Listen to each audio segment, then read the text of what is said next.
नमस्कार बंधुरा आमी रेया this is all abouts AR और ये देखतेई पाচ্ছ सकाल सकाल आदू रेडी हो गेছে আমরা যাচ্ছি শ্বশুর বাড়ি মানে থুপসারা আমাদের গ্রামে। তো আজকে সকালবেলাই আমরা বেরিয়ে পড়বো, এক্ষুনি খাওয়া দাওয়া হয়ে গেছে আর ওকে রেডিও করিয়ে দিয়েছি।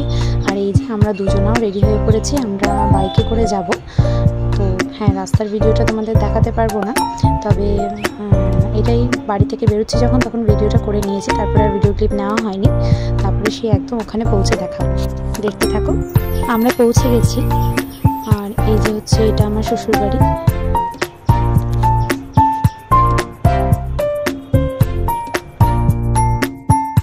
এখানে বাইরে এখন অনেক কিছু মেলা রয়েছে, এই দেখো এখানে লেবু হয়েছে।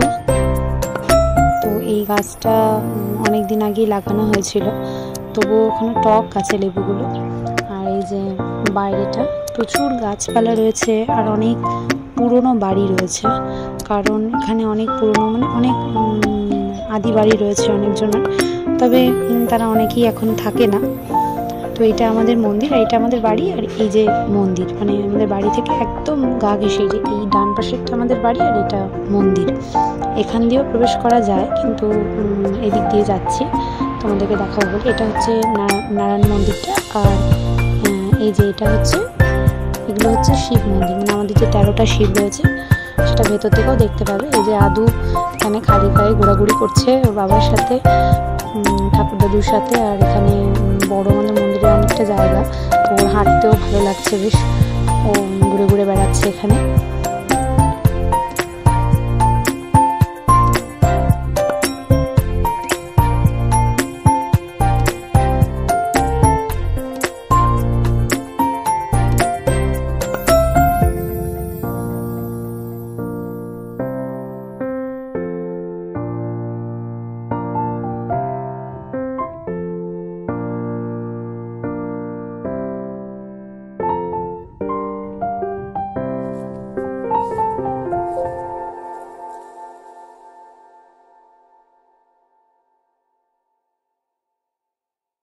তোমাদের দেখাই পুরোটা।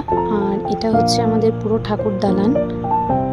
এই যে এই জায়গাটায় রান্না হয়, কোনো ভোগ টোগ রান্না হলে এই পুরো জায়গাটায় পুরোটাই ঠাকুর দালান। এখানেই আমাদের পুজো হবে, মা দুর্গা পুজো। তো আমাদের পটের দুর্গা হয়ে থাকে, দুদিন আগে থেকেই শুরু হয়ে যাবে।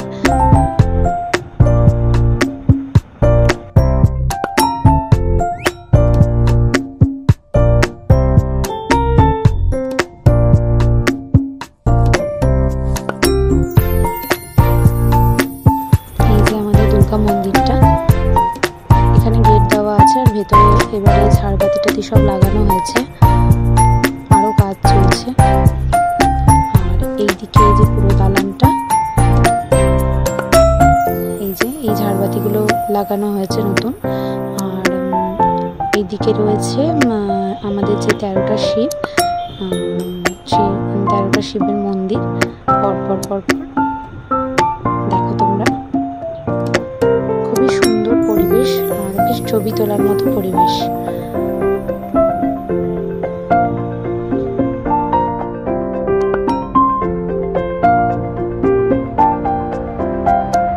আর এই দিক দিয়ে রয়েছে নারায়ণ মন্দির। এই যে এটা হচ্ছে আমাদের নারায়ণ মন্দির, এখন দরজাটা বন্ধ রয়েছে, নিত্য সেবা হয় নারায়ণের। আর এদিক দিয়ে আমাদের ওই বাড়িটাও যাওয়া যায়, তোমাদেরকে দেখিয়েছিলাম আগে। আমাদের ভোলে বাবা মানে শিব ঠাকুর, এনার সাজসজ্জা এখনো বাকি, সবকিছু পরিষ্কার পরিচ্ছন্ন হবে। আর এই যে আমাদের আদু, খুব হাসি চলছে। তারপরেই নেমে গিয়েছিল বৃষ্টি, প্রচুর বৃষ্টি হয়েছে ওখানে। আর এদিকে কচু তুলে আনা হয়েছে মাঠ থেকে, নিয়ে যাওয়া হবে বোলপুরে। তো আজকের ভিডিওটা এখানেই শেষ করছি, কেমন লাগলো তোমরা অবশ্যই কমেন্ট করে জানিও। ধন্যবাদ।